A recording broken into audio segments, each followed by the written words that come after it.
In this video, I'm going to show you how to upload a YouTube banner to your YouTube channel on your iPhone in 2020.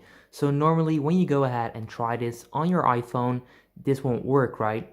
So if you want to change that banner, you cannot go to settings and change it. So you want to close the YouTube app on your phone and you want to open a browser. Now I recommend using Google Chrome, and that's exactly what I'm going to use right now as well.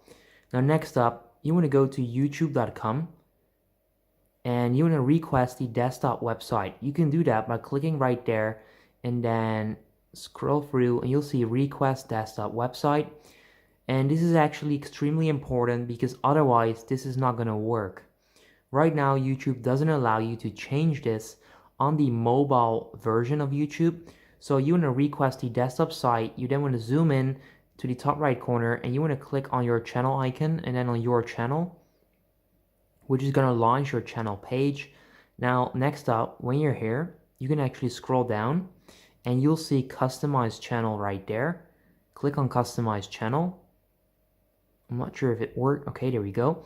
Then you can zoom in on your banner and you'll see this edit icon. Click on that edit icon and then click on edit channel art.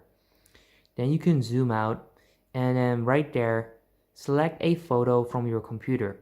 So right there, you can actually upload a YouTube banner. You can click on it. And then as you can see right there, you can take a video or photo. Of course, you cannot put a video as your banner. You would have to click on photo library and then select the banner that you want to use. Now make sure it's the right size so that you can actually do this. But if this video helps you out, guys, make sure you go ahead and leave a like, and then I'll see you in the next one. Peace out.